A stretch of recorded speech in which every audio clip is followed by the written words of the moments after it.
जय हिंद दोस्तों, कैसे हैं आप सब लोग। आशा ही कि अच्छे होंगे। साथियों, हमारे मित्रों के काफ़ी सवाल हैं कि सर जो क्रिमिनल केस होते हैं, जैसे किसी का झूठी एफआईआर में नाम लिखवा दिया, तो क्या गवर्नमेंट नौकरी में दिक्कत आ सकती है। गवर्नमेंट नौकरी में दिक्कत आपको कब आती है, तो इन तमाम पहलुओं पर डिस्कस करने वाले हैं। ठीक है, बारीकी से आपको बताने वाले हैं कि आपको गवर्नमेंट जॉब में कब दिक्कत आती है, जब आपके ऊपर क्या हो प्रोसेस रहता है जिससे कि आपकी नौकरी में आपको दिक्कत हो सकती है, किन केसों में आपको दिक्कत हो सकती है। तो दोस्तों, सभी जितने हमारे मित्र हैं वीडियो को शेयर कर दें और चैनल को सब्सक्राइब कर दें, वीडियो को लाइक कर दें, अच्छे से अच्छे वीडियो शेयर कर दें, जिससे कि सभी लोगों तक इतनी अच्छी जानकारी आपकी पहुंच पाए, क्योंकि ये काफ़ी अच्छी जानकारी आपके लिए हम देने वाले हैं। दोस्तों, एक जो आपके क्रिमिनल केस हैं, तो देखिए क्रिमिनल केस में होता क्या है, आपके दो तरह के अपराध होते हैं, एक संज्ञेय अपराध, एक असंज्ञेय अपराध। एक कॉग्निजेबल अपराध मतलब संज्ञेय, और एक नॉन कॉग्निजेबल मतलब असंज्ञेय अपराध, यानी कि कम गंभीर अपराध। एक होता है गंभीर अपराध का मतलब संज्ञेय अपराध, तुरंत गिरफ्तारी उनमें होती है। अब आप कहेंगे कि गंभीर अपराध की श्रेणी में कौन कौन से अपराध आते हैं। देखिए, जैसे 307 हो गया आपका, जान से मारने की, किसी ने आपने उसको जान से मारने की कोशिश की, ठीक है, उसको इतनी ज़्यादा चोट लगी कि वो मर भी सकता है, ठीक है।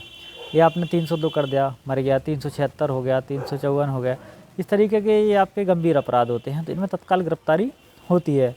और बाकी जैसे आपके अपराध हैं, मामूली सी छोटी गाली गलौच हो गई, छोटी मोटी कोई मारपीट हो गई, किसी ने धमकी दे दी कि मैं जा तुझे देख लूँगा, ठीक है, एक देख लेना, ये छोटी मोटी प्रवृत्ति के अपराध हैं, तो ये गंभीर अपराध नहीं होते हैं, ना ही इनमें कोई गिरफ्तारियाँ होती हैं। जैसा कि आप जानते हैं कि 7 साल से जिन अपराधों में कम सजा है उनमें गिरफ्तारियाँ नहीं हैं, ठीक है, तो उनमें आपको तत्काल ही जमानत दे दी जाती है, नहीं आपको गिरफ्तार उसमें नहीं किया जा सकता। जब तक 41A का नोटिस आपको तामील नहीं कराया जाएगा, तब तक उसमें कोई गिरफ्तारी नहीं होती है। बिना जब तक कोर्ट की तरफ से गिरफ्तारी वारंट जारी आपका नहीं हो जाएगा, तब तक आपकी कोई गिरफ्तारी उसमें नहीं होती है।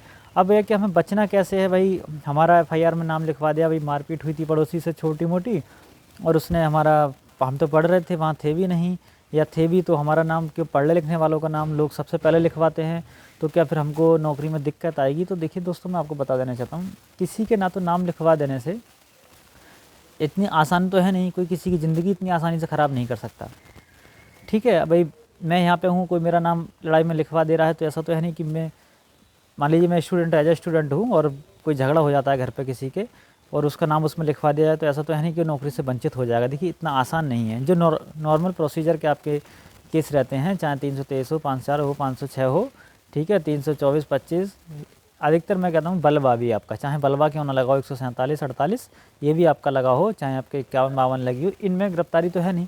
इनमें क्या, विवेचक अपनी विवेचना करता है, ठीक है, वो सब प्रोसीजर उसमें चलता रहता है।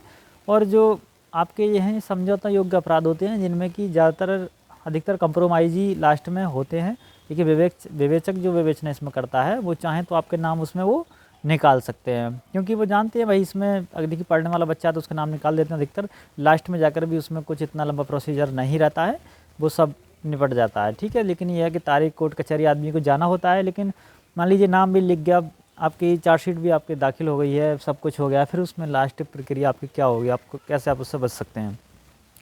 देखिए, जब आप सब कुछ होने के बाद उसमें जब आप कोर्ट में जाएंगे, तो कोर्ट में साक्ष्य, गवाह, ये आपके सब चीज़ पेश होती हैं। उसके बाद किसी भी चीज़ के बारे में मजिस्ट्रेट अपना जजमेंट देते हैं। जब वो जजमेंट देते हैं तो पूरा प्रोसीजर देखते हैं कि मामूली आपने किस छोटी मोटी कोई लड़ाई की, जब आप लड़ाई करेंगे तो गाली भी देंगे, गाली आपने दी तो छोटी मोटी हाथापाई हो गई, और उसमें जब हाथापाई हो जाती है तो फिर उसमें आदमी धमकी भी देता है, कह देता है मैं तुझे देख लूँगा, तुझे जान से मार दूंगा। तो ये एक नॉर्मल प्रोसीजर रहता है, और इसमें ज़्यादातर ये अपराध हैं आपके समझौता इनमें हो जाता है इन अपराधों में, कि आदमी ज़्यादातर जो है अपना जितना तारीख, आदमी जितना ज़्यादा तारीखों पर जाता है उतना वो थक जाता है, फिर उसको समझ में आ जाता है कि इसमें कुछ प्रोसीजर रहने वाला नहीं है, यानी कुछ इसमें होने वाला नहीं है, तो इसलिए सब लोग को ख़त्म कर लेते हैं और उसमें कुछ होता भी नहीं है। फिर उसके बाद बात आ जाती है कि हम किस तरीके से वंचित हम उसमें रह सकते हैं। पड़ोसी तो लोग पता ही है सभी लोगों को भाई, एक दूसरे के चलते हैं सब, और ही नाम लिखवाने का काम ये सब करते हैं। तो देखिए, कोई भी अपराध है जब तक वो उस पर साबित नहीं हो जाता है, कोई भी अपराध जब तक उस पर साबित नहीं हो जाता तब तक वो अपराधी नहीं है। मुलजिम और मुजरिम में क्या फ़र्क है भाई, जब मुजरिम, मान लीजिए पुलिस पकड़ को ले गई आपको, तो आप मुजरिम हैं, मुलजिम नहीं हैं, आप सिर्फ मुजरिम हैं। देखिए, मुजरिम जब आदमी बन जाता है जब उस पर कोई आरोप साबित हो जाता है, जब तक आरोप निराधार है तो कोई मुलजिम थोड़ी है भाई, पुलिस ले जा रही है, अपना प्रोसीजर कर रही है, तब तक वो नहीं है। तो देखिए, आप उस कैटेगरी से तब तक बाहर हैं जब तक कि आपके ऊपर कोई मजिस्ट्रेट के द्वारा आपके ऊपर कोई पनिशमेंट नहीं लगा दी जाती है, यानी आपको कोई सज़ा वगैरह अगर बोल दी जाती है, तब आप उसके दायरे में आते हैं। और एक प्रोसीजर अगर ये है कि आपका मुकदमा चल रहा है, आपके ऊपर, तो क्या आप गवर्नमेंट जॉब में जा सकते हैं कि नहीं। तो देखिए आप उसमें भी इसका प्रोसीजर है, जैसे नॉर्मली जो मैंने आपको केस बताए थे, अगर इन तरीके की धाराओं में है तो इनको जो आपके एसडीएम हैं, आपके डीएम हैं, जो आपके ज़िले के डीएम साहब हैं, वो आपको उसमें परमिशन दे सकते हैं।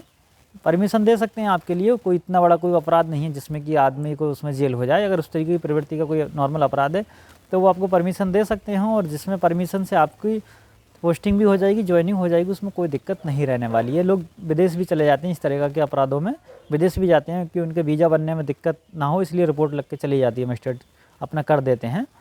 तो देखिए इस तरीके का अपराध में कोई घबराने की ज़रूरत नहीं होती, ज़्यादा कोई सोचे कि हम इसको ऐसे फंसा देंगे, इतना आसान किसी को फंसाना नहीं रहता है। तो आई होप दोस्तों कि आपको पूरी जानकारी समझ में आई होगी। दोस्तों जानकारी अच्छी लगी हो तो वीडियो को शेयर कर दें और चैनल को सब्सक्राइब कर दें। बिल्कुल वीडियो को लाइक शेयर करना बिल्कुल ना भूलें। इसी के साथ वीडियो को समाप्त करते हैं। Thanks for watching.